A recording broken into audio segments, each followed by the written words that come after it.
is Sabrina. Born and raised in Montreal, Quebec. I come from a very tight-knit family. I have one sister who's 2 years older than me. I would say that my upbringing was a semi-religious one. I did spend a lot of time with my grandmother on my father's side growing up, and she was a religious woman. We used to go to church on Sundays, had catechism classes, so we did our, the baptism, the first communion, the confirmation, and prayed daily. So yes, I would say my upbringing was a semi-religious one. I do have a lot of memories from my childhood. Of course, like celebrating Christmas and Easter.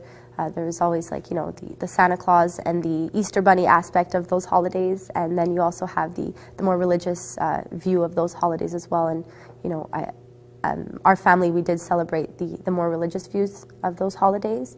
And I do have a lot of fond memories of praying with my grandmother, praying for our relatives that have passed away, also praying the rosary as well. I would say that I did happily identify myself as a Catholic at the time.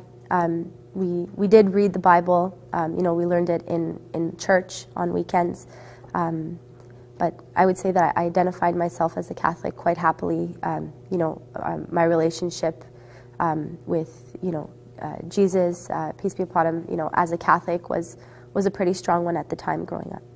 I would say that daily prayers were absolutely important.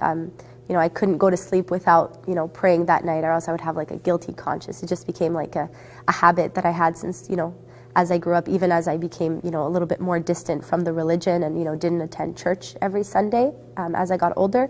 But I did always pray. That is something that I always kept as a daily thing. My views of Islam prior to converting, I was a teenager, of course, at the time, so I didn't really have a lot of knowledge of, different religions.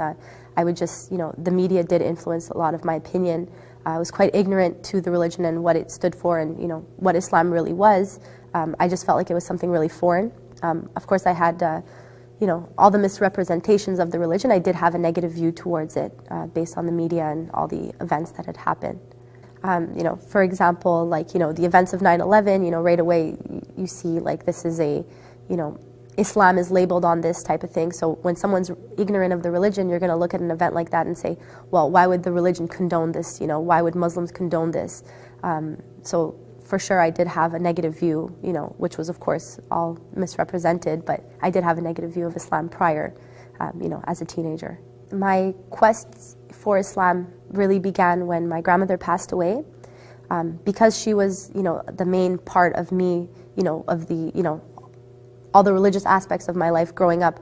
When she had passed away, I was a teenager, and like most teenagers, I was very, I did pray every night, of course, but I was very distant from the religion at that time. And when she had passed away, it was almost as though, the same way you get into a car accident and you don't really ask for it. It's like it forces you to wake up, because we're always postponing those thoughts of, what's after life, what is the purpose of life. And when you're a teenager, that's the last thing on your mind.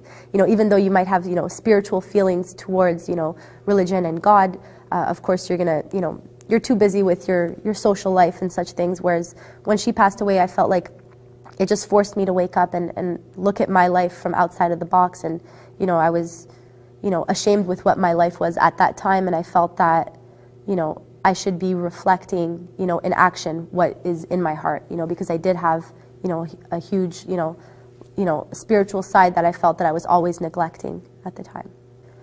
I came across the Holy Quran, not necessarily in a specific event. Of course, when I had decided I was wanting to learn more about different religions and learn about Islam in particular, of course I did look to, the Quran. I did a lot of online research where, of course, you see a lot of, good and bad, of course. So I did prefer books at the time.